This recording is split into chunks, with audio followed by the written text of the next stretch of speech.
Welcome. My name is Shawn Jones, and I'm the CEO of the iNetrapreneur Network. And here with me, I have Cori Lee with the Combs Performing Arts Center, and she is also one of our author contributors in our upcoming book, Art of Connection, which is coming out on February 17th, 2021. Cori, thank you so much for joining me today. Thanks for having me. I appreciate it. Now, Cori, I know you and I, we go back a few years, we do business and have a lot in common. You're part of our iNetrapreneur Network community, and you're also on one of our leadership teams. But share with the world who Cori is, what you do, and how you're making a difference in the world. Well, I'm actually a former educator with 20 years in the education field, and I currently work for the J.O. Combs Unified School District as their Performing Arts Center manager.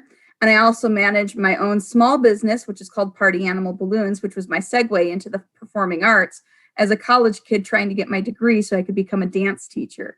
So after 18 years in the classroom, I got the opportunity to actually manage a venue and work with other performing arts teachers and work a lot with the youth in our local communities and support them.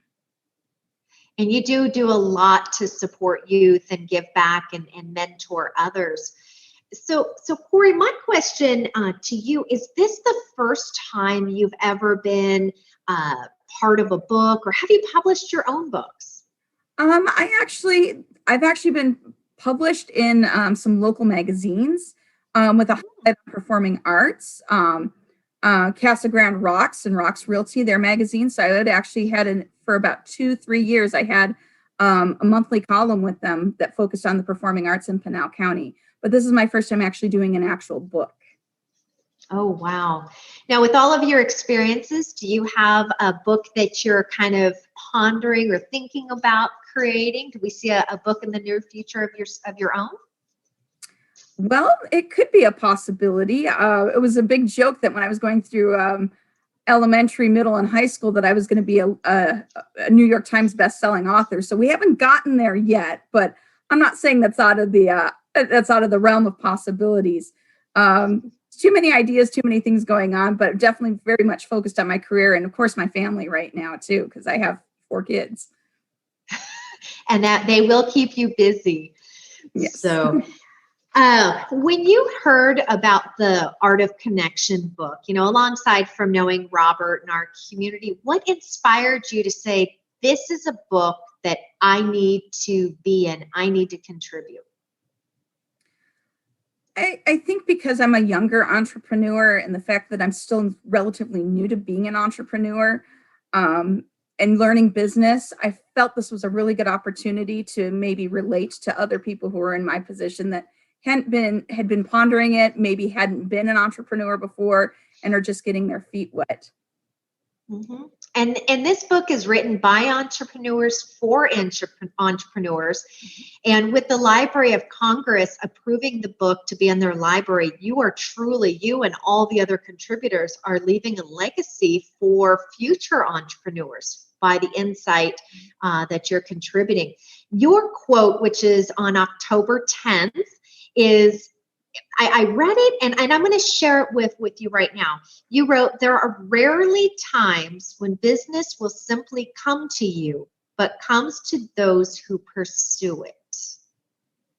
When you were writing this quote, Cori, what was going through your mind? What was your why when you wrote this? So my why when I wrote this was we had just, of course, entered a pandemic when all business stopped. The business Performing Arts Center had stopped.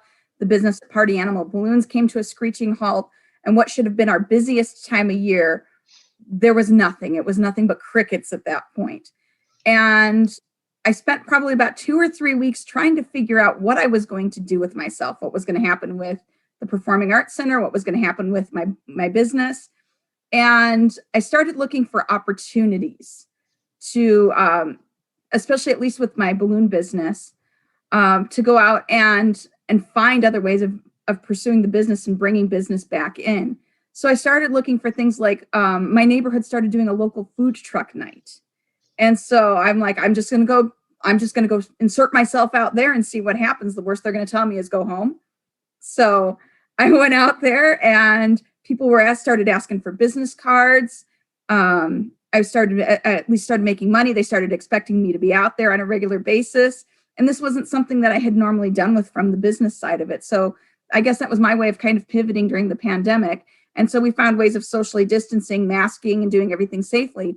But the whole concept was, all right, we have to go out and go get business. And when our circumstances change, we have to find new ways to go get business. And so I started looking for other opportunities, things like, festivals weren't happening. So I started looking at other community food truck nights. And then off of those, I started getting booked for birthday parties. So that business started to pick back up again, because I was actually putting myself out there at these events. And with the Performing Arts Center, I've really continuously tried to market the venue and go out and find new leads and new contacts through networking, through opportunities, and at least making those leads, because even though we can't do anything right now, we'll have the opportunity to do something. We're going to be here when this is all said and done, and I want to be ready for it. So I'm still pursuing business, and even though some of it can't come to me right now, I'm building that reservoir for when we are ready for it to come. That is incredible. So Cori, you really are the definition of what a true entrepreneur looks like. You get down, you get your hands dirty. You're not afraid to try new ideas out.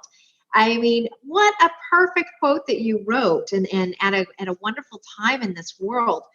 Now, Cori, if for those that are watching you, you have a chance to share your insight. What is the one piece, I call it the golden nugget of advice, that you can give future entrepreneurs and those that have been longtime entrepreneurs? Well, number one is not to be afraid to try new things, not to be afraid to really put yourself out there. And the second piece would definitely be listening to what your prospective audience, and I say audience in that term very literally and loosely too, and the fact that I'm with the background of a theater, what does your audience want? What do the people want? So we have two ears and one mouth. So we need to be doing more listening than we do talking sometimes. Yes, we do. Well, Cori, I appreciate you on so many different levels. Like I said, you're part of our community, you're a team. I know you on a personal level, you're in our book, we do business. I mean, just a true inspiration. For those of you that are watching this and you want to get a hold of Cori, what's a great contact for you? You can find me at the J.O. Combs Unified School District at CLEE at jocombs.org, or look up jocombs.org, and you'll be able to find my contact information there. Wonderful. Well, again, the Art of Connection book is coming out on February 17th, 2021. To get your copy, you can go to our website at 365networkingquotes.com. That's 365networkingquotes.com. We're already working on our second edition book that will be coming out the end of this year. It's based on the 2022 calendar. And if you are interested in being an author contributor in that upcoming book, again, go to our website and just click on the calendar page and you can reserve your spot. Cori, thank you again for being here. It's been a pleasure to interview you. It's been a pleasure to be part of this, and thank you for the opportunity.